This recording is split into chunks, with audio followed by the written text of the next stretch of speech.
दोस्तों स्वागत है आपका एक और वीडियो में। और दोस्तों इस वीडियो में आपके साथ शेयर करने वाले हैं जो आपका वर्क असिस्टेंट का अभी हाल ही में पेपर हुआ था, उसके जो पेपर है उसका पूरा विथ सॉल्यूशन आपके साथ करने वाले हैं। दोस्तों अगर आप भी एसजी यानी सिक्योरिटी गार्ड और एएसओ यानी असिस्टेंट सिक्योरिटी ऑफिसर का एग्ज़ाम की तैयारी कर रहे हो या आपका एग्ज़ाम है तो यह वीडियो आपके ही लिए है, क्योंकि इससे आपको पता चल जाएगा कि बीएआरसी किस प्रकार के क्वेश्चन अपनी जो एग्ज़ाम है उनमें पूछती है। तो इससे आपको काफ़ी सारी हेल्प मिलने वाली है, तो वीडियो को एंड तक जरूर देखें।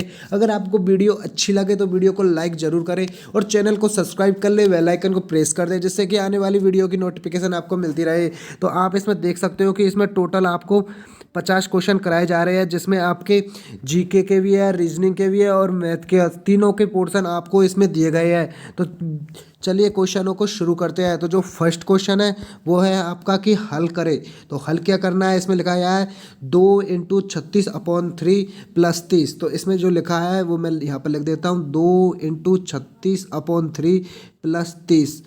तो इसको आपको सोल्व करना है। तो सबसे पहले आप सभी को पता होता है कि जो मैथ का एक रूल है उसके अनुसार सबसे पहले आपको डिवाइडेड यानी भाग सॉल्व करना होता है, इसके बाद आपको गुणा सॉल्व करना होता है, इसके बाद आपको जो माइनस है वो सॉल्व करना होता है और इसके बाद आपको प्लस सॉल्व करना होता है। तो सबसे पहले आप यहाँ पर आपको जो भाग है वो आपको यहाँ पर सॉल्व करना होगा। तो भाग जैसे ही आप 3 का भाग 36 में दोगे तो ये 3 में तो एक बार और 6 में 2 बार, तो ये 12 बार जाएगा। और जैसे ही आप इस 12 को 2 से गुना करोगे तो ये 24 आ जाएगा।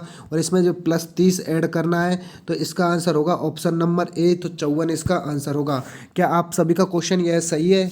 सही है तो कमेंट बॉक्स में हाँ लिखें। और जब इसके साथ आपको बताते हैं दूसरा क्वेश्चन। तो दूसरा क्वेश्चन में कहा है कि 20 का 15% और का मतलब होता है दोस्तों प्लस, और 60 का 6%। तो आपको यहाँ पर इसका पूरा 60 का 6% और 20 का जो 15% है वो यहाँ पर निकालना है। तो सबसे पहले आप 20 है इसका 15% निकालने के लिए 15 से इंटू कर देंगे।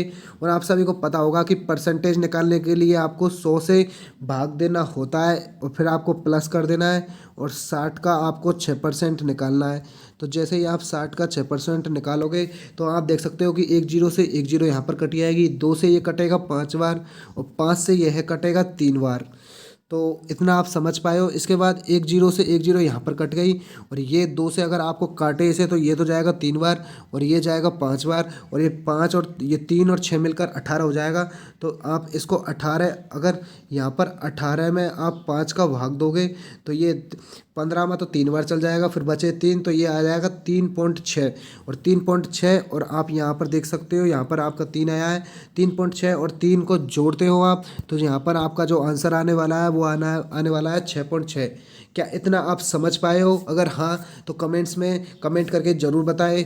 और जो अगला क्वेश्चन है वो है औसत ज्ञात करने का।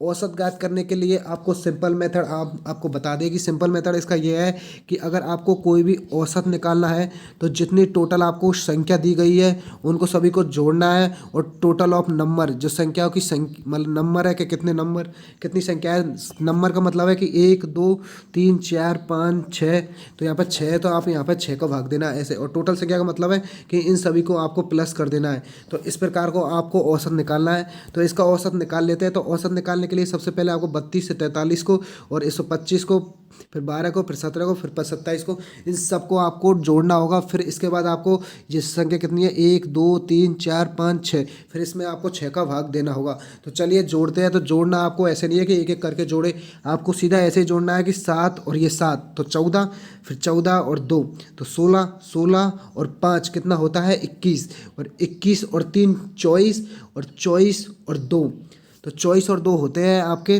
26। तो 26 में से आप 6 ले लेते हैं और 2 हासिल पर रख लेते हैं, 26 ही होता है ना। फिर इसके बाद 2 और 1 3, 3 और 1 4, 4 और 2 6, 6 और 4 10 और 3 13 और 2 यहाँ पर हासिल थी तो ये हो जाएगा 15। और जैसे ही आप इसमें आप अगर 6 का भाग दोगे तो 6 दूनी 12, तो ये 2 बार जाएगा, फिर 12 में से 3 36, तो छक्का का 36। तो जो इसका आंसर है वो आपका 16 बचने वाला है। तो इसका आंसर क्या होगा? इसका आंसर होगा आपका 26। तो ये क्वेश्चन क्या आपके समझ में आया है? तो अगला क्वेश्चन है अगले क्वेश्चन में भी आपको औसत ही निकालना है, तो इस प्रकार आप इसमें भी आप औसत निकाल सकते हो। वो मैंने आपको पहले वाले क्वेश्चन में बता दिया है, फिर भी मैं आपको एक बार दोबारा समझा देता हूँ कि कैसे औसत निकालना है। तो टोटल संख्या अपॉन टोटल संख्या ऑफ नंबर, तो इसमें आपको औसत निकालने के लिए 6 और 9 15, 15 और 5 20, 20 और 3 23, 23 और 2 25 और 30, तो हासिल की लगी 3। और फिर 3 और 4 7, 7 और 2 9 और 1 10, 10 और 3 13, 15 और 3 18, तो ये हो गया 180। और 180 में से ये कितनी संख्या है, 1 2 3 4 5 6, 6 संख्या। तो 180 में से अगर आप इसे काटते हैं तो इसका आंसर आएगा 30। तो इसका जो आंसर होगा वो होगा ऑप्शन नंबर ए। ठीक है, तो जो अगला क्वेश्चन है वो है आपका क्वेश्चन नंबर 5। तो क्वेश्चन नंबर 5 है, इसमें आपको जो लुप्त संख्या है वो चुननी है कि कौन सी लुप्त संख्या है। तो इसमें एक श्रेणी दी गई है जिसमें से आपको लुप्त संख्या जो यहाँ पर आने वाली संख्या है वो चुननी है। तो वो आपको कैसे चुननी है, इसके लिए आप जो आपके ऑप्शन है उनका भी यूज कर सकते हो, या फिर मैं बता रहा हूँ इस प्रकार डायरेक्ट भी यूज कर सकते हो। इन क्वेश्चनों को करने के काफ़ी सारे तरीके होते हैं, और इजीली अच्छी तरीके से तरीके करने के मतलब काफ़ी सारे क्वेश्चन तरीके हो सकते हैं। तो जो मैं आपको सबसे सिंपल तरीका बताता हूँ कि आप ऑप्शन के द्वारा भी इसे चूज़ कर सकते हो। लेकिन मैं आपको बता दूँ कि सबसे पहले आपको यहाँ पर जो लुप्त संख्या है उसे निकालने के लिए सबसे पहले इन दोनों को माइनस करेंगे। तो माइनस करेंगे तो इसमें आंसर आएगा आपका, जैसे आप 110 में से अगर 99 को घटाएंगे तो ये आ जाएगा, ये आपका यहाँ पर 9 में से अगर 10 जाएगा तो ये 1 आ जाएगा, और यहाँ पर 10 हो जाएगा तो ये 11 आएगा। तो जैसे ही आप इसको इसमें से घटाओगे तो यहाँ पर 11 आएगा, और इसमें से इसको घटाओगे तो 13 आएगा, और फिर बीच में खाली जगह है और इसमें से इसको घटाओगे तो यहाँ पर आपका 19 आएगा। तो आप यहाँ पर देख पा रहे हो कि यहाँ पर आपके 15 और आपका यहाँ पर 17 गायब है। तो अगर आपको यहाँ पर ऐसी संख्या रखनी है जिससे कि अगर आप 86 में से उस संख्या को घटाए तो आपका जो 15 बचे, और अगर आप 54 में से उस संख्या को घटाए तो आपका 17 बचे। तो बताइए आपकी ऐसी संख्या कौन सी होगी यहाँ पर। तो आपको सिंपली ऐसे कर लेना है कि 54 में से 17 जोड़ने पर कौन सी संख्या आ रही है वही यहाँ पर संख्या बचने वाली है। तो ये होगा यहाँ पर बचता है 1, और ये हो जाएगा 6 और 1 7। तो यहाँ पर जैसा कि आप 71 रख के देख सकते हो कि अगर आप 86 में से आप 71 को घटाते हो तो यहाँ पर 5 और 1 15 बच रहा है, और अगर आप 54 में 71 में से आप 54 घटाते हो तो यहाँ पर आपका जो 17 है वो बच रहा है। तो जो इसका आंसर होगा वो होगा आपका 71, ऑप्शन नंबर सी। ठीक है, तो अगला क्वेश्चन आपका रीजनिंग का है। तो इसमें दिया गया है कि नीचे दिए गए अक्षरों की संख्याओं का अनुक्रम प्रयोग करते हुए गले संयोजन को छांटिए। तो ये जो पेपर है वो बिल्कुल एकदम आसान है, बहुत सीधा क्वेश्चन है। इसे जो 10th क्लास में स्टूडेंट है वो आसानी से कर सकता है। तो इसमें आपको जो संख्या छांटनी है कि कौन सी इनमें से संख्या भिन्न है, तो आप यहाँ पर देख सकते हो कि यहाँ पर ADE, तो यहाँ पर AD फिर जे भी यहाँ पर है, फिर 5 5 5 5 भी यहाँ पर है, फिर यहाँ पर 8 9, फिर यहाँ पर भी 8 9, फिर यहाँ पर भी 8 9। लेकिन आप यहाँ पर देख सकते हो यहाँ पर 8 9 की जगह यहाँ पर 8 6 है। तो जो इसका आंसर है वो ऑप्शन नंबर डी चौथा है। फिर इसी तरह आपको जो अगला क्वेश्चन है उसमें भी आपको जो गलत संयोजन है वो आपको यहाँ पर छांटना है। तो आप यहाँ पर देख लीजिए 6 9 6 9 9 6 6 9। तो आप यहाँ पर देख सकते हो कि ये जो सेकंड नंबर का ऑप्शन है उसमें 4 6 की जगह आपका यहाँ पर 6 9 वो 4 9 दिया हुआ है। तो जो इसका आंसर होगा वो होगा ऑप्शन नंबर बी। ओके, तो अगले क्वेश्चन की ओर बढ़ते हैं। तो अगला क्वेश्चन आपका यहाँ पर पूछा हुआ है आयु संबंधी समस्याओं से। तो इसका जो अगला क्वेश्चन है वो है कि एक माँ की आयु अगर 50 वर्ष है और उसके पुत्र की आयु 22 वर्ष है, तो माँ और पुत्र की आयु कितने वर्ष के बाद दुगनी हो जाएगी। तो मतलब इसका मतलब ये है कि जो माँ की आयु है वो कितने वर्ष के बाद जो पुत्र की आयु है उसकी दुगनी हो जाएगी। तो ऐसे क्वेश्चनों को करने के लिए जो आपका बेसिक मेथड है उससे आपको काफ़ी टाइम लगता है।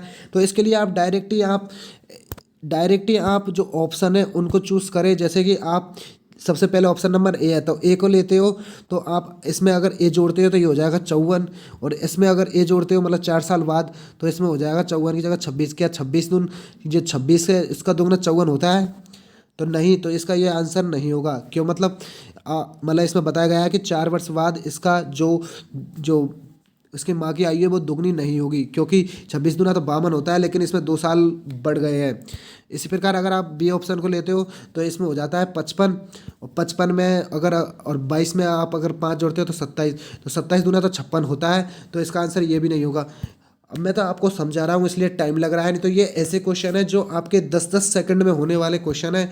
तो आप जैसे ही 6 आंसर लोगे तो ये हो जाएगा 56, और यहाँ पर लेगो तो 28, तो 28 का दुगना 56 होता है, तो इसका आंसर होगा ऑप्शन नंबर बी। ये तो इसका हुआ जो डायरेक्ट ट्रिक है ऑप्शन वाइज करने की। और अगर इसकी सिंपल ट्रिक जाननी है तो जो मेरा यूट्यूब चैनल है उस पर मैं आपके लिए मैथ के लिए बिल्कुल एडवांस लेवल का और जो आपको बेसिक मैथ है वो टॉपिक वाइज टॉपिक कराने वाला हूं। तो आप हमारे चैनल को सब्सक्राइब जरूर कर ले, बेल आइकन को दबा दें। और दोस्तों एक जरूरी सूचना हम बता दें कि अगर आपको मेरे से कोई भी सवाल वगैरह पूछना है तो हमने व्हाट्सएप ग्रुप ज्वाइन करना है, हमने व्हाट्सएप ग्रुप बनाया हुआ है, उसमें आपको अच्छे से ज्वाइन करना है। वहाँ पर सारी PDF वगैरह अच्छे से डाली जाती है। अगला क्वेश्चन है, क्वेश्चन नंबर 9 है कि टी शर्ट एक सेट की कीमत 90 रुपये है, तो 90 टी शर्टों की कीमत कितनी होगी। तो ये क्वेश्चन करने के लिए बहुत ही आसान तरीका है कि जब 6 टी शर्टों की जो कीमत है वो 90 रुपये है, तो 90 टी शर्टों की कीमत कितनी होगी। तो अगर आप इसको 6 को ऐसी कोई संख्या ढूंढ लो कि ये 6 है जो 90 बन जाए तो आपका काम चल जाएगा या नहीं। तो मेरे को आप बताइए कि अगर 90 बनाने के लिए आप इसमें किससे इंटू कर सकते हो। तो 90 बनाने के लिए आप मेरे को बताइए कि 15 से गुना कर सकते हो। तो आपको अगर यहाँ पर भी 15 से गुना करना है तो जो टी शर्टों के जो रुपया है उनमें भी आपको 15 से गुना करना होगा, क्योंकि 15 छिक्की 90 होता है। तो ये जो टोटल टी शर्ट है वो 90 हो गई। तो जो इनका मूल्य होने वाला है वो आप देख सकते हो कि 15, 2 जीरो से तो 2 जीरो हो गया, तो 15 90, तो 15 छिक्की 90, 15 7 75। तो आप देख सकते हो कि यहाँ पर कितना होगा। तो आप देख सकते हो कि 15 नाम 135 होता है, तो यहाँ पर 135, तो ये आ जाएगा आपका 13,500 रुपये की। तो आप इतना समझ पाए हो। तो जो अगला क्वेश्चन है, अगर आपको समझने में कोई भी दिक्कत आ रही है तो आप उस क्वेश्चन को दोबारा देखो, काफ़ी इजीली क्वेश्चन है, अच्छे से समझाए हुए हैं, तो आपको वैसे तो कोई दिक्कत नहीं आनी चाहिए। अब इसमें आपको अनुपात पूछा है कि जो इनका अनुपात है वो क्या होगा। तो अनुपात के लिए आपको बता दें कि जो अनुपात आप निकालते हो तो उसके लिए जो इसकी इकाई है वो सेम होनी चाहिए। लेकिन इसमें देखो आगे वाले में सेकंड दे रखी है और इसमें मिनट और सेकंड दोनों दे रखी है। तो अगर आप चाहो तो इसे मिनट में चेंज कर लो, या फिर मिनट में चेंज करने के बजाय आप जो अगली वाली है इसको पूरे को सेकंड में चेंज कर लो। तो जो फर्स्ट है वो आपका 90 मिनट दे रखा है, और जो सेकंड है वो 2 मिनट का, मतलब आप सभी को पता होगा कि 2 मिनट बराबर होता है 120 सेकंड। तो 120 सेकंड तो 2 मिनट के हो गए, और 30 सेकंड अलग इसमें दे रखे हैं। तो अगर 120 में 30 जोड़ते हैं तो जो टोटल है वो आपका 150 आ जाएगा या नहीं। तो जैसा कि आप देख सकते हो कि यहाँ पर जैसे ही आप 150, 90 और अनुपात 150 लिखते हो तो 10 से 10 कट जाएगा। और अगर आप इसे 3 से काटो तो ये 3 नहीं, 3 से काटोगे तो ये हो जाएगा 3:5। तो क्या आंसर आपका ये आ रहा है। तो इसका आंसर होगा ऑप्शन नंबर सी। अगला क्वेश्चन है कि गौरव एक स्कूटर को 45,000 रुपये में खरीदता है। तो यदि दुकानदार ने उसे 10% की छूट दी तो जो स्कूटर है उसका अंकित मूल्य क्या होगा। तो अंकित मूल्य का मतलब आप समझते हो, मतलब जो आपने देखा होगा जो पैकेटों में MRP लिखी होती है उसे कहते हैं आप अंकित मूल्य, और जो आपको जो दुकानदार देता है वो उस MRP पर छूट दी हुई होती है। तो अगर आप चाहो तो इसे जो ऑप्शन मेथड है उससे भी कर सकते हो। क्यों, ऑप्शन मेथड से कैसे होगा। तो ऑप्शन मेथड से ऐसा होगा कि जो MRP है उसका आप अगर 15% निकाल लेते हो, जैसे कि आप MRP का 15% निकाल लेते हो और उसको आप अगर इसमें जोड़ते हो तो वो MRP के बराबर होगा या नहीं। तो जैसा कि मैं ऑप्शन मेथड से करता हूँ कि जो ये ऑप्शन मेथड से करता हूँ कि सबसे पहले आप ए ले लेते हैं। तो ए आपका यहाँ पर दिया हुआ है 50,000। अगर इसका आपको 10% बोला है इसमें, तो 10% छूट निकालते हो तो 1 जीरो से 1 जीरो यहाँ पर हट जाएगा, 1 जीरो से यहाँ 1 जीरो यहाँ पर हट जाएगा, तो ये टोटल बचेगा 5,000। तो अगर आपको यहाँ पर 50,000 में से आपको यहाँ पर अगर 5,000 घटाने हैं, क्योंकि 10% घटाने हैं इसका, तो बचेगा कितना 0 0 0, और यहाँ पर 10 में से 5 जाएगा तो 5, और यहाँ 4 में से जाएगा 4। तो क्या आपका ये आंसर आ गया या नहीं। तो जो इसका आंसर होगा वो होगा ऑप्शन नंबर ए। या तो आप ऐसे कर सकते हो, नहीं तो आपको जो इसका जो आसान जो बेसिक मेथड है वो ऐसे होगा कि जो 45,000 इसमें दिया हुआ है, तो जो ये एमआरपी है उसका कितना परसेंट है, तो 10% तो उसने हटा ही लिया था क्योंकि छूट के साथ दिया था। तो क्या ये 90% है या नहीं, तो आप 90% को ऐसे लिख सकते हो। तो एक जीरो से एक जीरो, फिर 9 से ये कटेगा, तो आप इसे सॉल्व करोगे तो आंसर आपका 5,000 ही आने वाला है। अगला क्वेश्चन है, तो अगला क्वेश्चन इसमें आपको निकालना है महत्तम समावर्तन का मतलब होता है वह लघुत्तम, मतलब जो छोटी से छोटी इकाई जो इन दोनों संख्या को भाग दे सकती है या विभाजित कर सकती है, उसका मतलब महत्तम समावर्तन होता है। और जो आपका एलसीएफ होता है उसका मतलब होता है कि वह बड़ी सी बड़ी संख्या जो इन इन दोनों संख्याओं को में भाग दे सकती है। तो जैसा कि आप सभी बता दें कि ये जो संख्या है उसमें आपको इन सभी संख्याओं को भाग देकर देखना है कि किस किस में भाग जा रहा है। मैंने तो देख लिया है कि किस किस में भाग जा रहा है, तो इसका ऑप्शन है ऑप्शन नंबर सी। जो अगला क्वेश्चन है, अगला क्वेश्चन में आपको हल करना है, इसमें सिर्फ आपको माइनस ही करना है। तो इसमें आपको दिया गया है कि जो 1982 है, इसमें से अगर आप 453 माइनस 248 करते हो तो कितना आंसर बचता है। तो आपको सभी को पता होगा कि माइनस माइनस जुड़ जाते हैं, तो माइनस माइनस जैसे ही जोड़ोगे तो यहाँ पर आ जाएगा 11, जैसे 8 3 11 तो हासिल की 1, और यहाँ पर 4 और 9 1 10 हासिल की 1, और फिर ये यहाँ पर आ जाएगा 6 और 1 7। तो आपको यहाँ पर क्या 1982 में से 701 घटाना आ जाएगा या नहीं।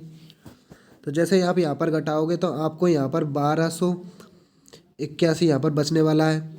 तो जोड़ बाकी और गुणा भाग यही सब करने हैं बस इस पेपर में, कोई ज़्यादा टफ वाली बात है नहीं है, सिंपल सा पेपर है। अगर आप अच्छे से पढ़ते हो तो आपका सिलेक्शन ज़रूर हो जाएगा, ये मेरी गारंटी है। तो इसमें भी आपको माइनस करना है, तो ये पॉइंट वाला माइनस है। क्या आप बता सकते हो कि पॉइंट के बाद जीरो का कोई महत्व नहीं होता, तो आप ऐसा जीरो लिख सकते हो या नहीं। तो मैं इसे ऐसे लिख सकता हूँ या नहीं। इसके बाद यहाँ पर आपको 25 लिखना है और यहाँ पर 8 लिखना है, और ये आपको माइनस करना है। तो क्या आप माइनस कर लोगे या नहीं। तो यहाँ पर जैसे आप यहाँ से एक हासिल लेते हो तो 10 हो जाएगी, और इसमें से ये जाएगा तो ये 5 बचेगा, और यहाँ पर फिर ये हासिल देगा तो 3 हो जाएगा, यहाँ पर 2 बचेगा। फिर पॉइंट आपको लगानी है। फिर यहाँ पर आपका देख सकते हो कि यह 41 में से 8 जाता है तो कितना बचता है। तो 41 में से 8 जाएगा तो यहाँ पर 33 बचेगा, तो जो इसका आंसर आने वाला है वो 33.25 आने वाला है। तो जो इसका आंसर है वो ऑप्शन नंबर वी। अगला क्वेश्चन है कि आपको हल करना है जो गुना करना है। तो गुना आप कैसे कर सकते हो, 75 और 5 इंटू 5 तो ये 25, तो 25 से आप क्या 75 गुना कर सकते हो। तो 25 25 पंचो 125 होता है, तो 5 हासिल की 12, तो 25 पंचो 25 50 25 75 पंचो 100 25 पंचो 125 25 छिटकी 150 55 175। तो जो 175 है 175 है, तो ये हो जाएगा 7 8 और 1। तो जो इसका आंसर है वो ऑप्शन नंबर हो जाएगा सी। तो क्या इतना आप समझ पाए हो। तो जो अगला क्वेश्चन है क्वेश्चन नंबर 18, उसमें भी आपको इंटू ही करना है। तो क्या आप इस क्वेश्चन को 550 से 19 इंटू कर लोगे या नहीं। जो अगला क्वेश्चन है उसमें भी आपको हल करना है। उसमें आपको दिया गया है कि 148 में कौन सी संख्या का भाग दे कि जो आपका 37 आ जाए। तो आपको ऐसी संख्या बतानी है जिससे कि आपका भाग देने पर 37 आ जाए। तो आप यहाँ पर ऑप्शन के जरिए देख सकते हो कि किस संख्या का भाग दे। तो आप अगर 2 का भाग देते हो तो 2 का 2 7 और 4, तो ये तो 74 आ रहा है, तो यहाँ का 2 का तो हो नहीं सकता। फिर आप 148 में जैसे ही आप 4 का देते हो तो 4 तिया 12, फिर यहाँ पर 2 और 8, तो 7 चौको 28 होता है या नहीं। तो इसका 37 तो ये आ गया। तो जो इसका आंसर होगा वो होगा ऑप्शन नंबर सी। या फिर इसको जो बेसिक मेथड होता है वो ये होता है कि ऐसे जैसे अब यहाँ पर कोई भी संख्या x मान ली तो भाग दे, तो यहाँ पर 37 है, तो जो 37 है वो यहाँ पर आ जाएगा और x यहाँ पर आ जाएगा। तो जैसे आप 148 में 37 का भाग दोगे तो यहाँ पर 4 आ जाएगा, तो जो x का मान है वो यहाँ पर 4 आ जाएगा। क्या इतना आप समझ पाए हो सभी लोग, हाँ बोलिए। अगला क्वेश्चन है, अगला क्वेश्चन इसमें आपको भाग करना है। आपको बताना है कि अगर 640 में आप 18 का भाग देते हो तो शेषफल कितना बचता है। तो क्या आपको भाग देना आता है। अगर नहीं आता है तो हम आपको बता रहे हैं कि हम बिल्कुल जोड़ भाग गुणा भाग वाला बिल्कुल बेसिक मैथ से आपके लिए मैथ का एक बैच लाने वाले हैं जिसमें आपको सारी डिटेल अच्छे से समझाई जाएगी। तो आप उस बैच को ज्वाइन करें। हमारे यूट्यूब चैनल पर बिल्कुल फ्री ऑफ कॉस्ट है। आपको पूरे टॉपिक बाई टॉपिक BIRC के पूरे क्वेश्चन कराए जाएंगे। तो आप बताइए, इसका भाग देने के लिए सबसे पहले आपको किससे गुना करना होगा?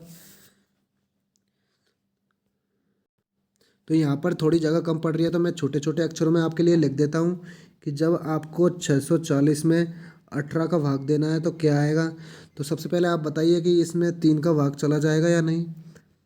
3 का भाग दोगे तो यहाँ पर 18 तिया 54 होता है। तो 54 में से जैसे ही यहाँ पर ये जाएगा तो यहाँ पर क्या 10 बचेगा या नहीं। तो यहाँ पर ये जीरो को उतारेंगे तो ऐसी कौन सी संख्या है जिसमें 18 का भाग दे और जो 100 से ज़्यादा नहीं आए। तो क्या यह 5 से आप भाग दोगे तो ये देख लीजिए कि 8 5 40, हासिल की 4, 5 और 4 9, तो 90 बार जाएगा या नहीं। शेषफल क्या बचा है आपका 10। तो क्या 10 में 18 को भाग जाएगा? तो नहीं, तो ये से आप शेषफल ही बोलेंगे। तो जो इसका आंसर होगा वो होगा ऑप्शन नंबर बी। अगला क्वेश्चन है 19वां की हल कीजिए। तो हल करना है आपको। तो हल करने के लिए सबसे पहले आपको 1 1 5 में 7 4 5 जोड़ना है। तो इसमें आप देख सकते हो कि ये 9 बचेगा और यहाँ पर ये 6 बचेगा और 8 बचेगा। तो ये देख सकते हो कौन सा आंसर है। तो ये है ऑप्शन नंबर डी। तो जो अगला क्वेश्चन है, अगला क्वेश्चन में भी आपको प्लस ही करना है। तो जो आपको 123 है उसमें 3 4 5 और 7 2 और 3, क्या आप प्लस कर सकते हो या नहीं। तो सबसे पहले आपको प्लस करने के लिए आप अपने से ही प्लस कीजिए कितना होगा। जैसा कि आपको यहाँ पर प्लस करना है तो 7 और 3 8, 8 और 3 11, तो ये हासिल की 1 और यहाँ पर हासिल 1 बची। फिर 2 और 6, 6 और 2 8 और 1 9, हासिल कोई नहीं बची। और 7 3 10 और 1 11, तो यहाँ क्या 1191 आंसर है। ऐसे ऐसे क्वेश्चन है ये कि इनको आप एक एक सेकंडों में कर सकते हो। ज़्यादा टाइम नहीं लगेगा इनमें, कैलकुलेशन करने की कोई ज़रूरत ही नहीं है, बहुत सीधे क्वेश्चन है। इसके बाद आपकी जो मैथ है वो ख़त्म होती हुई, इसके बाद आता है आपका जीके का पोर्शन जिसमें आपकी जनरल साइंस भी दी गई है और जीके भी दी गई है और जनरल नॉलेज भी दी गई है और आपकी जो जनरल अवेयरनेस है उसमें करंट अफेयर्स भी दी गई है। तो सबसे पहले आपको जो पहला क्वेश्चन है वो है आपका स्वच्छ पेयजल की आपूर्ति की संभावना को कम करता है। तो इसमें ऑप्शन दिए गए हैं। ए जल जनित रोग, दूसरा है रोग वाहक के माध्यम से रोग, तीसरा है वायु जनित रोग और जो चौथा है वो है यौन संबंधी रोग, यौन संचारित रोग। बताइए इसका आंसर होगा। एक बार दोबारा पढ़ लेते हैं क्वेश्चन को कि स्वच्छ पेयजल की आपूर्ति डॉट डॉट डॉट की संभावना को कम करती है कि जो स्वच्छ जल होता है उससे मतलब कौन सी जो रोग है जो नहीं होता है। तो आप सभी मुझे बताइए कि स्वच्छ जल से यौन संचारित रोग हो सकता है। यौन संचारित तो आपका लिंग से संबंधित होता है, तो ये रोग तो हो नहीं सकता। इसके बाद क्या आपका वायु जनित रोग होता है। तो वायु जनित रोग जितने भी है वो आपके वायु प्रदूषण के कारण होते हैं, ना कि जल के कारण। जो चौथा जो तीसरा जो ऑप्शन है वो है रोग वाहक के माध्यम से कारण। रोग वाहक का भी जो काम है वो वायु के कारण ही होता है, जो कि वायरस के कारण फैलता है। जैसे कोरोना हवा में फैलता है, इसी प्रकार। तो जो इसका ऑप्शन बचता है वो आप देख सकते हो कि ये भी नहीं होगा, ये भी नहीं होगा। जो इसका ऑप्शन होगा वो होगा ऑप्शन नंबर ए। तो क्या इतना आप समझ पाए हो? अगर समझ पाए हो तो कमेंट्स में हाँ ज़रूर लिखें। और जो अगला क्वेश्चन है कि किस गैस की उपयोग उन प्लास्टिक बैगों को प्लस करने के लिए किया जाता है जिन्हें तेल में तले हुए चिप्स या अन्य खाद्य पदार्थों की बिक्री के लिए पैक किया जा सके। तो बताइए इसका आंसर क्या होगा। ऑप्शन नंबर ए, बी, सी या डी, आप कमेंट करके ज़रूर बताएं। तो जो इसका आंसर होगा, इस भाई ने CO2 लिख रखा है जो कि बिल्कुल गलत है। CO2 इसका आंसर नहीं होगा। CO2 का मतलब होता है कार्बन डाइऑक्साइड और यहाँ पर हीलियम लिखा है, यहाँ पर ऑक्सीजन लिखा है। तो जो यहाँ पर इसका आंसर होगा वो होगा N2 यानी नाइट्रोजन। आप सभी ने देखा होगा कि जो आपके कुरकुरे, नमकीन की बिस्कुट, नमकीन की थैली या फिर कोई भी पोहे वगैरह की थैली जो भी पैकिंग में आती है, ज़्यादातर आप चिप्स कुरकुरे वगैरह खाते ही होंगे। उनमें आप देखा होगा कि आप जैसे भी वो पैकिंग में आती है तो उसमें निकलती तो थोड़ी सी है, लेकिन उसमें ऊपर है जो यहाँ पर हवा भरी रहती है। वो हवा आप सभी को बता दें कि किस कारण से भरी होती है। हवा का कारण है आपका यहाँ पर N2 गैस भरी होती है, क्योंकि जो N2 गैस है वो बाहर की जो ऑक्सीजन से क्रिया कर कर जो अंदर जो पदार्थ है उसे खराब ना कर दे, इसलिए वहाँ पर N2 गैस अंदर भराई जाती है, जिसके कारण जो अंदर रखी जो भी चीज़ है वो वहाँ पर कोई भी अभिक्रिया नहीं करती है और वो खराब या सड़ने गलती नहीं है। आपने देखा होगा चिप्स काफ़ी काफ़ी दिनों तक रखे रहते हैं, फिर भी ना तो गलते हैं, ना सलते हैं, ना खराब होते हैं, तो वो इसी का कारण है, N2 के कारण। जो अगला क्वेश्चन है वो है ध्वनि की चाल सबसे निम्न ध्वनि अरे अगला क्वेश्चन है जो 23वां है वो है कि ध्वनि की चाल सबसे अधिक निम्न में से होती है, तो ध्वनि की चाल वो किस में होती है। इस भाई ने ये क्वेश्चन भी गलत करा हुआ है। निर्वात में तो ध्वनि की चाल बिल्कुल कम होती है, होती ही नहीं है निर्वात में। तो आपको मैं बता दूं कि ध्वनि की चाल है वो जल में तो सबसे कम होती है, और जल से बढ़ती बढ़ती बढ़ती बढ़ती जो लोहा होता है उसमें ध्वनि की चाल सर्वाधिक होती है, लोहे मर। तो आपको इससे पता चलता होगा कि जो आप जैसे ही ठोस की ओर बढ़ते हो तो जो ध्वनि की चाल है वो बढ़ती जाती है। तो जो इसका आंसर होगा क्या, निर्वात होगा। तो निर्वात नहीं, एयर यानी हवाई होती है। हवा में मैंने बता दिया आपको कि सबसे कम होती है। एल्कोहल एल्कोहल यानी जो आपकी दारू वगैरह होती है उनमें भी आपकी बिल्कुल नहीं होती। तो इसका आंसर होगा ऑप्शन नंबर ए, स्टील, जो कि ऑप्शन बचा ही हुआ है। तो अगला क्वेश्चन हरित क्रांति से लिया गया है कि हरित क्रांति में डॉट डॉट शामिल है। तो हरित क्रांति में केवल फसलों की विविधता में सुधार, तो जो हरित क्रांति है उसमें केवल फसलों की सुधार किया गया था, या केवल सिंचाइयों को विस्तार किया गया था, या केवल खाद की अधिक उपयोग किया गया था। तो आप सभी को हरित क्रांति के बारे में पता होगा कि हरित क्रांति में क्या केवल फसल की विविधता का में सुधार किया गया। तो इसका आंसर ये तीनों ऑप्शन किए तो गए थे, लेकिन ऐसे गलत नहीं है, ये ऑप्शन किए गए थे तीनों, लेकिन ये तीनों एक साथ किए गए थे। और इसके साथ भी काफ़ी सारे हरित क्रांति के टाइम काफ़ी सारे सिंचाई में सुधार किए गए थे, कृषि में काफ़ी सारे तकनीकी नई नई लाई गई थी, जिससे किसानों को काफ़ी सरलता मिल सके खेती करने के लिए। तो जो इसका आंसर होगा वो होगा ऑप्शन नंबर डी, उपयुक्त सभी में मतलब। अगला क्वेश्चन है कि निम्नलिखित में से कौन सी एक खरीफ फसल नहीं है। तो खरीफ फसल आप सभी को पता होगा कि जो फसलें होती है वो यहाँ पर तीन प्रकार की होती है। पहली होती है खरीफ, दूसरी होती है रबी, और तीसरी होती है जायद। जायद आप उन्हें जायद जो फसलें उन्हें आप सब्जी फब्जी या जो आपकी जो जो भी है उसे भी आप बोल सकते हो, लेकिन जो मेन फसल होती है वो होती है एक तो रबी की और एक होती है खरीफ की। तो खरीफ की फसलों को आप सभी को पता होगा कि खरीफ की फसलें बरसातों के दिन में बोई जाती है, और जो अक्टूबर और नवंबर आता है जब तक काट ली जाती है। और जो रबी की फसल होती है वो अक्टूबर नवंबरों में बोई जाती है और मार्च अप्रैल में काट ली जाती है। तो अब को क्या चल रहा है, मार्च अप्रैल। तो अब किस किस की जो फसल कट रही है आप सभी को पता होगा कि आपके घर में किस किस की फसल कट रही है। तो जो अब कट रही है वो है रबी की फसल। तो आप सभी को पता होगा कि सरसों अब कट रही है, तो जो सरसों है वो रबी की फसल है, ना कि खरीफ की। इसी के साथ गेहूँ जो रबी की फसल है, चना ये भी आपका रबी की फसल है। ध्यान रखना मक्का मक्का आपके बाजरे के टाइम पे होती है, तो ये एक खरीफ फसल है। अगला क्वेश्चन है कि निम्नलिखित में संग्रहित ऊर्जा का अंतिम स्रोत है। तो क्या इसमें चंद्रमा, सूर्य, पृथ्वी और समुद्र चार ऑप्शन दिए गए हैं, तो इसका आंसर क्या होगा। इसका आंसर होगा कि जीवाश्म ईंधन के में संग्रहित ऊर्जा का अंतिम स्रोत है। तो आप सभी को पता होगा कि जो ये सूर्य है वो एक आग का गोला है, जिसमें हाइड्रोजन गैस और हीलियम गैस भरी हुई है, जो कि जो कि हर प्रत्येक सेकंड क्रिया कर कर लाखों करोड़ों अणु बनाती रहती है और ऊर्जा को सभी ग्रहों तक पहुंचाती रहती है। आप सभी को बता दें कि चंद्रमा भी अपने प्रकाश से नहीं चमकता है, वो सूर्य के प्रकाश से ही चमकता है। चंद्रमा में कोई चमक या कुछ भी नहीं होता है, कोई इसमें ऊर्जा वगैरह नहीं है, ये सिर्फ सूर्य की वजह से चमकता है।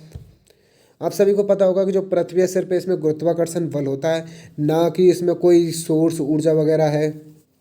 और जो तीसरा है वो है समुद्र समुद्र पानी, तो पानी का इससे कोई मतलब ही नहीं है। तो जीवाश्म ईंधन संग्रहण ऊर्जा का अंतिम स्रोत है वो है सूर्य। ओके, तो जो अगला क्वेश्चन है वो है कि जैव गैस वायु गैस का मुख्य घटक क्या है। तो जो जैव गैस होती है मतलब जो बायोगैस का मतलब आपको पता है। तो अगर आपको बायोगैस के बारे में पता है तो आज का यही क्वेश्चन है कि आपको बायोगैस के बारे में कमेंट बॉक्स में बताना है कि बायोगैस क्या होता है। मैं अगली वीडियो में आपको बताऊंगा कि बायोगैस क्या होता है, और मैं पूछूंगा वहाँ पर कि किस किस के कमेंट सही थे। ओके, तो इसका आंसर होगा ऑप्शन नंबर बी, मीथेन एक बायोगैस होती है, वो बायोगैस का घटक है। मीथेन आप जानते होंगे कि मीथेन क्या होता है, तो मीथेन ये होता है CH2, इसे मीथेन कहते हैं। आप सभी ने पढ़ा होगा एथ मैथ प्रोप ब्यूट पेंट एक्सेप्ट ऑप्टोन डेक, ये 10 जो इकाई है उसमें होती है। फिर इसमें एल्केन होता है, एल्काइन होता है और एल्कीन होता है, 3 होता है। ओके, अगला क्वेश्चन है कि मानव आँख वस्तु चित्र कहाँ बनाती है। जो मानव आँख है वो वस्तु चित्र कहाँ बनाती है, तो इसका आंसर क्या नेत्र लेंस से बनाती है। नेत्र लेंस में आँख का चित्र नहीं बनाती है, वो सिर्फ इसे देखती है। तो जिसका चित्र बनाती है वो रेटिना, जो कि अंदर काफ़ी अंदर होता है आँख के, उसमें चित्र बनाती है रेटिना में। तो इसका ऑप्शन होगा ऑप्शन नंबर डी। ओके, अगला क्वेश्चन है कि निम्नलिखित में से, अगला क्वेश्चन कहाँ पर, हाँ अरे क्वेश्चन थोड़ा डूब गया है अभी। अगला क्वेश्चन है कि निम्न में से गैस के रिसाव का पता किसके द्वारा आसानी से लगाया जाता है। अगर दोस्तों आपको सही से दिखाई नहीं दे रहा है तो आप क्वालिटी चेंज करके इस वीडियो को देखें तो आपको अच्छे से दिखाई दे जाएगा, या फिर मैं आपके लिए इस वीडियो की जो PDF है वो मेरे जो ग्रुप है व्हाट्सअप का उस पर आपको प्रोवाइड करा दूंगा। तो आप व्हाट्सअप ग्रुप को जल्दी से ऐड हो जाए। उसके नंबर मैंने आपको वीडियो में बताए हुए हैं कि कितने उसके नंबर है। अगर आपको पता नहीं है तो इस वीडियो में भी बता देता हूँ कि आपको इस नंबर पर ऐड होना है 63 76 53 और 32 और 03। इस नंबर पर मुझे व्हाट्सएप पर मैसेज करना है तो मैं आपको उस ग्रुप में ऐड कर दूंगा। और यह ग्रुप आपके लिए बहुत ही इंपॉर्टेंट हो सकता है सिक्योरिटी गार्ड और ASO की एग्ज़ाम के लिए। तो दोस्तों इसका आपको बताना है कि निम्नलिखित में से गैस के रिसाव का पता लगाने के द्वारा आसानी से लगाया जाता है। जो गैस का रिसाव होता है जो किसके द्वारा आसानी से पता लगाया जा सकता है। तो आप सभी को पता होगा कि जो गैस सिलेंडर होते हैं उसमें संपीड़ित करके उसमें गैस भरी जाती है। फिर इसका जो कैसे पता लगाए कि जो गैस है वो मतलब लीक हो रही है या नहीं, तो उसका जो पता है वो आपको यहाँ पर एथिल मॉर्कप्टेन की असानियत या गंध की तीव्र विसरण से लगाया जाता है। अगला क्वेश्चन है कि निम्नलिखित में से कौन सी सामग्री एक इंसुलेटर नहीं है। तो इंसुलेटर का मतलब आप सभी समझते हो, ये थोड़ा हिंदी शब्द है। इंसुलेटर की जगह अगर यहाँ पर कुचालक लिखा हुआ होता तो आप सभी इसका आंसर बता देते या नहीं। तो इंसुलेटर और कुछ नहीं होता, वो कुचालक है, लेकिन इसने यहाँ में इंग्लिश में लिख दिया है। तो ऐसे भी काफ़ी सारे क्वेश्चन आते हैं जिसका हिंदी की जगह इंग्लिश में लिख देते हैं और इंग्लिश लिखते ही आपके कुछ समझ में नहीं आता है। तो बताइए कि कौन सा कुचालक है। तो क्या प्लास्टिक, लकड़ी, तो लकड़ी में आप देखा होगा कि करंट आता है, कांच में, तावे में, लेकिन जो प्लास्टिक है उसमें करंट नहीं आता। तो जो इसका आंसर है वो होगा ऑप्शन नंबर ए। अगला क्वेश्चन है कि क्रिकेट गेंद को पकड़ने में किस सिद्धांत का कार्य करता है। तो जो क्रिकेट की गेंद है उसे पकड़ने के लिए किस सिद्धांत का कार्य करता है, तो आप सभी मुझे बताइए। तो जो क्रिकेट की गेंद है आप सभी ने देखा होगा कि जैसे ही आप गेंद को पकड़ते हो तो आपके हाथ थोड़े से पीछे की ओर जाते हैं या नहीं।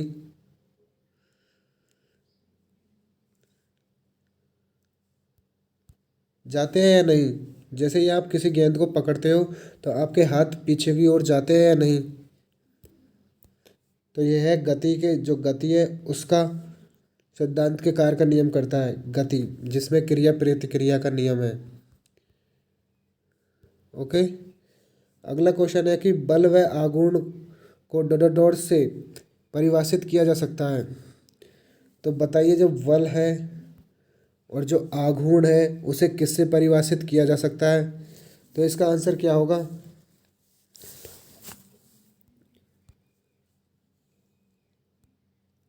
तो इसका आंसर होगा ऑप्शन नंबर बी, न्यूटन के द्वितीय नियम से। जो न्यूटन का द्वितीय नियम होता है वो होता है F = ma। ओके, तो जो अगला क्वेश्चन है वो है विटामिन C का रासायनिक नाम क्या है। तो जो विटामिन C है उसका रासायनिक नाम है स्कोटेविक अम्ल। मैं आपको बता दूं कि मैं आपके लिए प्रॉपर एक विटामिन का जो सेक्शन है वो आपके लिए लाने वाला हूं कि विटामिन ए का क्या नाम है और क्या क्या रोग होते हैं, विटामिन बी का क्या नाम है, क्या क्या रोग होते हैं। सारी जानकारी आपके लिए इसी चैनल पर मैं जल्द ही वीडियो बनाकर लेकर आने वाला हूं। उस वीडियो को आप ज़रूर देखें क्योंकि विटामिन से 2 से 3 क्वेश्चन आपके प्रत्येक एग्जाम में पूछे जाते हैं। अगला क्वेश्चन है कि संपूर्ण आहार रोटी और अनाज डॉट डॉट डॉट में समृद्ध है। तो बताइए इसका आंसर क्या होगा।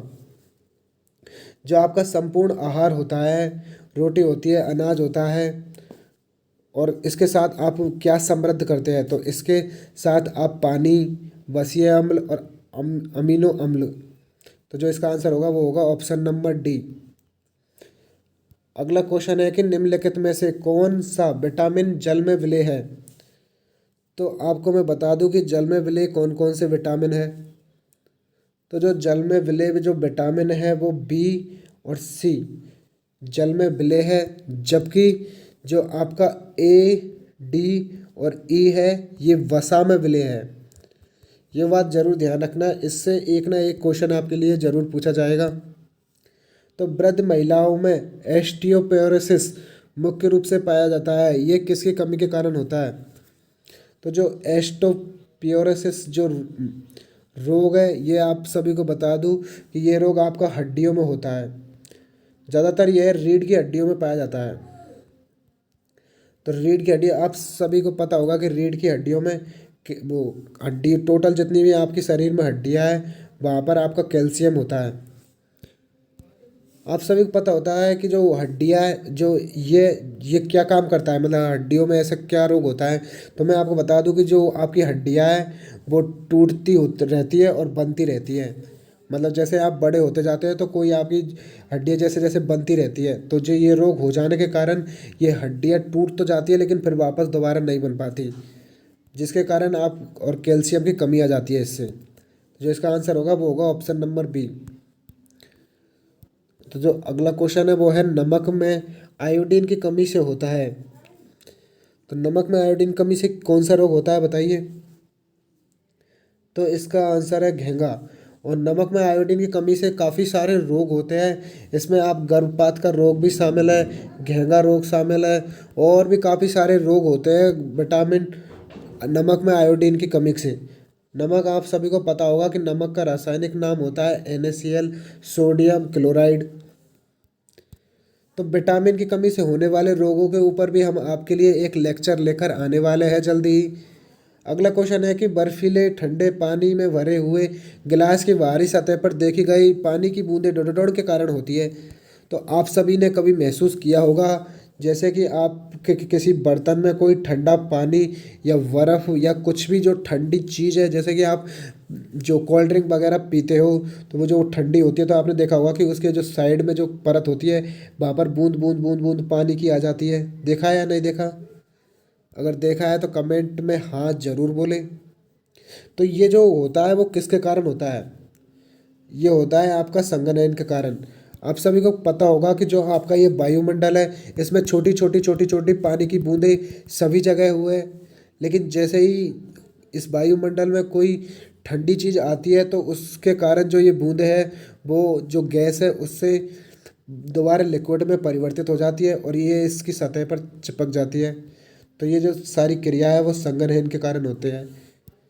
मैं आपके लिए प्रॉपर एक वीडियो में बताने वाला हूं कि जो आपका वाष्पीकरण है, संघनन है, ऊर्ध्वपातन है, परासरण है, ये सारी चीज़ों के ऊपर आपके लिए एक प्रॉपर वीडियो भी लाने वाला हूं कि कैसे क्या होता है। अगला क्वेश्चन है कि निम्नलिखित में से कौन सी एक मानक इकाई नहीं है। तो आप मुझे बताइए कि मानक इकाई कौन सी नहीं है, मानक इकाई क्या होती है, पहले तो मुझे ये बताइए। तो मानक इकाई है, मैं आपको बता दूं कि मानक इकाई है वे यूनिट होती है। ऐसे कोई भी जैसी चीज़ है उसे आपको यूनिट में दर्शाना होता है कि जो ऐसे कि वजन, इसका वजन कितना है तो आप वजन या तो किलोवार ग्राम में दर्शाते हो या फिर ग्राम में दर्शाते हो। जो आपका जो जो भी आपकी जैसे कोई लंबाई वगैरह है तो उसे सेंटीमीटर में या मीटर में या फिट में इस प्रकार दर्शाते हो। जो आपके टाइम है उसे सेकंड, मिनट या इसमें दर्शाते हो। तो मानक इकाई कौन सी नहीं है, तो मानक इकाई इसमें आपकी ऑप्शन नंबर बी लीटर नहीं है। अगला क्वेश्चन है कि पृथ्वी अपनी अक्ष पर घूमती है। तो पृथ्वी अपने अक्ष पर पश्चिम से पूरब की ओर घूमती है। और मुझे आप इस क्वेश्चन में, चल मैं ही बता देता हूँ आपको कि जो पृथ्वी है वो अपने अक्ष पर कितने डिग्री झुकी हुई है। आप सभी को पता होगा कि पृथ्वी इस प्रकार सीधी नहीं है, पृथ्वी थोड़ी तिरछी है। तो वो अपने अक्ष पर कितने डिग्री झुकी हुई है? तो आप सभी को बता दें कि 23.5 डिग्री पृथ्वी अपने अक्ष पर झुकी हुई है। ओके। अगला क्वेश्चन है कि कौन सा देश भारत के साथ सबसे लंबी सीमा साझा करता है? तो इसका आंसर क्या है? आप सभी को पता होगा कि जैसे ये आपका, मैं आपको चित्र बना के बता देता हूँ कि जैसे कि ये आपका भारत है, थोड़ा ऐसा ही चित्र बना है, थोड़ी जगह भी कम है। ये आपका भारत है, यहाँ पर आपका चीन है, यहाँ पर आपका बांग्लादेश है, यहाँ पर आपका पाकिस्तान है, यहाँ पर आपका अफ़गानिस्तान है। तो कौन सी सबसे ज़्यादा सीमा बनाता है? तो आप सभी, इस भाई ने देख दोबारा गलत कर दिया, इसमें चीन नहीं है, सबसे ज़्यादा बांग्लादेश, क्योंकि बांग्लादेश की जो तीनों तरफ से है, तीनों तरफ से वो इंडिया से ही ढका हुआ है बांग्लादेश। एक तरफ से ज़रूर उसमें बंगाल की खाड़ी ही लगती है, जो तीनों तरफ से बंगाल, जो बांग्लादेश है वो सिर्फ इंडिया से ही ढका हुआ है। तो जो बांग्लादेश है वो सब सर्वाधिक सीमा इंडिया के साथ लगाता है। महाराष्ट्र में निम्नलिखित में से कौन सा शहर कुश्ती के लिए प्रसिद्ध है? तो इसका आंसर है ऑप्शन नंबर सी, कोल्हापुर। अगला क्वेश्चन है कि पश्चिमी बंगाल में हावड़ा पुल किस नदी पर बनाया गया? तो जो पश्चिम बंगाल है उसमें हावड़ा पुल हुगली नदी पर बनाया गया। ये तो काफ़ी सिंपल सिंपल क्वेश्चन है, इन क्वेश्चन तो मैंने किसी ने गलती नहीं की होगी। और अगला क्वेश्चन है कि चार मीनार कहाँ है? तो चार मीनार है वो आपका अहमदाबाद में स्थित है। इसका आंसर है ऑप्शन नंबर बी। अगला क्वेश्चन है कि निम्नलिखित में से कौन सा दिन महाराष्ट्र दिवस के रूप में मनाया जाता है? तो इसका आंसर है ऑप्शन नंबर सी, 1 मई को। तो केसरी एक मराठी समाचार पत्र है और इसकी स्थापना डोर के द्वारा की गई थी। तो इसका आंसर है ऑप्शन नंबर ए, बाल गंगाधर तिलक के द्वारा केसरी जो समाचार पत्र है उसकी जो स्थापना थी वो आपकी 19वीं शताब्दी में की गई थी, जब आपका इंडिया आज़ाद भी नहीं हुआ था, तब इसकी स्थापना की गई थी। अगला क्वेश्चन है कि महाराष्ट्र में निम्नलिखित में से किस जिले में चंदौली राष्ट्रीय उद्यान स्थित है? तो चंदौली राष्ट्रीय उद्यान कहाँ पर है? तो इसका आंसर है ऑप्शन नंबर बी, सांगली में। अगला क्वेश्चन है कि रत्नागिरी निम्नलिखित में से किस फल के उत्पादन के लिए प्रसिद्ध है? तो रत्नागिरी किस फल के लिए उत्पादन के लिए प्रसिद्ध है? तो इसका आंसर है ऑप्शन नंबर बी, आम के लिए। निम्न में से किस नदी को दक्षिण गंगा के नाम से जाना जाता है? तो दक्षिण गंगा के नाम से ऑप्शन नंबर डी, गोदावरी को। अगला बताइए कि ये निम्न चिन्ह का अर्थ क्या है? तो निम्न चिन्ह का अर्थ आपको बताना है। तो क्या आपने कभी ये वाला चिन्ह देखा है कहीं पर? मैंने तो ये काफ़ी बार ये चिन्ह देखा है। क्या आपने देखा है ये चिन्ह कहीं पर? इसका मतलब क्या होता है? और वहाँ पर लिखा भी होता है नीचे, नो पार्किंग। इसका मतलब यह है कि वाहन खड़ा करना मना है, या फिर यहाँ वाहन खड़ा ना करें। तो इसका आंसर ऑप्शन नंबर सी। तो आई होप कि आपको यह वीडियो अच्छी लगी होगी। अगर आपको वीडियो अच्छी लगी है तो वीडियो को लाइक करके ही जाए, क्योंकि आप सभी को पता होगा कि वीडियो बनाने में करने में काफ़ी सारा टाइम लगता है, काफ़ी मेहनतों के बाद वीडियो बनती है, इसके बाद अपलोड करने में भी काफ़ी दिक्कतों की सामना करना पड़ता है। तो आप भी चैनल को सब्सक्राइब, शेयर और लाइक कर दिया करें, जिससे आपका कुछ नहीं होता। और अपने दोस्तों को भी शेयर कर दिया करें। और ऐसी ही वीडियो देखने के लिए आप हमारे चैनल को सब्सक्राइब करें, बेल आइकन को प्रेस करें। और आपका कोई भी क्वेश्चन है तो आप कमेंट बॉक्स में जाके ज़रूर बताएं, या फिर आपको मैं बता दूं कि जो हमारा व्हाट्सअप ग्रुप है उसे आप ज्वाइन ज़रूर करें। व्हाट्सअप ग्रुप की लिंक हमने डिस्क्रिप्शन बॉक्स में दी हुई है। तो बस इस वीडियो में इतना ही, मिलते हैं अगली वीडियो में, तब तक के लिए गुड बाय।